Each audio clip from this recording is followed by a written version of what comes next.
अब कैप्टन ही इंडिया गठबंधन को छोड़ के चला गया तो ये हमारे लिए तो बहुत दुखद है कि आखिर ऐसा क्या मोड़ आया जो नीतीश जैसा व्यक्ति जो इंडिया गठबंधन का प्रमुख चेहरा था वो हमें छोड़ के चला गया। मुझे नहीं लगता कि अब इंडिया अलायंस नाम की कोई चीज बची है।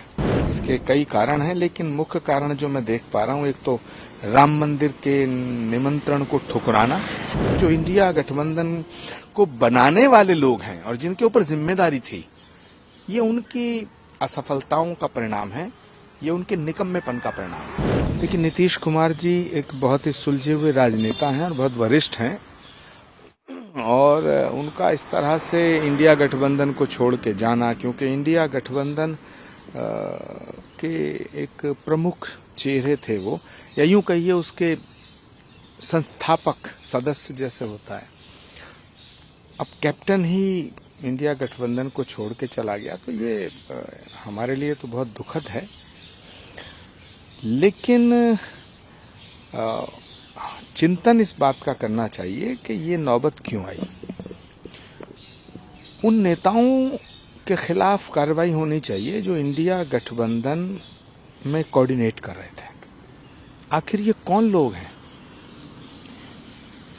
क्या इन्हें पॉलिटिक्स की समझ नहीं है? क्या ये सहयोगी दलों का सम्मान करना नहीं जानते हैं?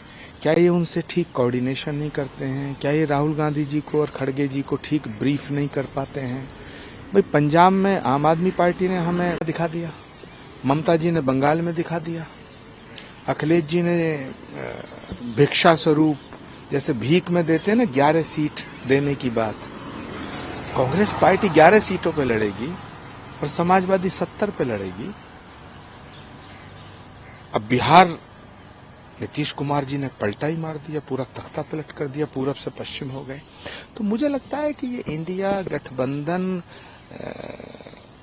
को मजबूत करने के लिए या उसको जो कोऑर्डिनेट करने के लिए जो भी नेता काम कर रहे थे, मैं आदरणीय खड़गे जी से और राहुल जी से ये निवेदन करना चाहूंगा कि उनके खिलाफ कार्रवाई होनी चाहिए कि आखिर ऐसा क्या मोड़ आया जो नीतीश जैसा व्यक्ति जो इंडिया गठबंधन का प्रमुख चेहरा था वो हमें छोड़ के चला गया। पर अब सवाल कहाँ रहा भाई, यानी कि आपका अलायंस टूट गया, खत्म हो चुका है इंडिया अलायंस। देखिए, ये सब का जो हुआ है बड़ा अनफॉर्चुनेट है, और मुझे नहीं लगता कि अब इंडिया अलायंस नाम की कोई चीज बची है।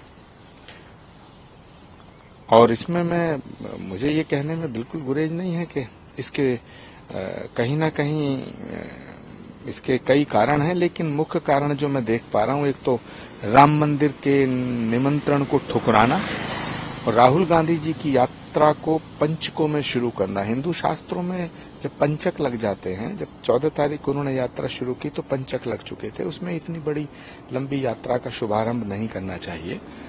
तो मुझे लगता है कि कोई दैवीय प्रकोप है, और होई है वही जो राम रचि राखा, को करी तरक बड़ा धूसा। आप ये कह रहे हैं कि या अशोक गहलोत हों, वो कहीं ना कहीं जिम्मेदार हैं, उनके वजह से जो है आज नीतीश कुमार चले गए, और भी जो राजनीतिक दल इंडिया अलायंस में वो भी छोड़ करके चले जाएंगे। देखिए, ममता जी समझ लो गई, केजरीवाल जी बहुत समझदार और बड़े नेता हैं, उन्होंने बड़े तरीके से भगवंत मान जी से कहलवा दिया कि हम पंजाब में एक भी सीट नहीं देंगे। अखिलेश जी ने 11, तो बचा कहाँ इंडिया अलायंस? और मुझे लगता है कि अभी और भी कई बड़े विकेट हैं जो गिरेंगे। मैं तो किसी कन्वर्सेशन का हिस्सा नहीं हूं, लेकिन जो हमारे शास्त्रों में एक कहावत है, प्रत्यक्षम किम प्रमाणम, प्रत्यक्ष को प्रमाण की आवश्यकता नहीं होती है। और राजनीति तो संभावनाओं का खेल है।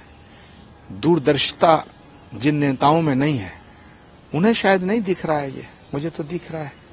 इसलिए मैंने पहले भी कहा था कि नीतीश जी पे नजर रखो, या तो उन्हें हम साथ ना लाते या उनका हम पूरा सम्मान करते। तो जैसा बयान और जैसी घटना मुझे देखने को मिल रही है, मुझे लगता है कि जो इंडिया गठबंधन को बनाने वाले लोग हैं और जिनके ऊपर जिम्मेदारी थी, ये उनकी असफलताओं का परिणाम है, ये उनके निकम्मेपन का परिणाम है। उत्तर प्रदेश से आते हैं, बहुत बारीक से देखते हैं, क्या बात बन पाएगी 11 सीटों पे? कांग्रेस कोई भिखारी थोड़ी है, याचक है क्या कांग्रेस पार्टी जो अखिलेश यादव जी के सामने कटोरा लेके 11 सीट पे चुनाव लड़ेगी? है ये तो ठीक है, समय समय का फेर है। अगर इंडिया अलायंस को के कोऑर्डिनेशन के रूप में प्रियंका जी को लगाया होता, प्रियंका गांधी जी को, अरविंद केजरीवाल जी को, तो मैं समझता हूं ये नीतीश कुमार छोड़ के ना जाते।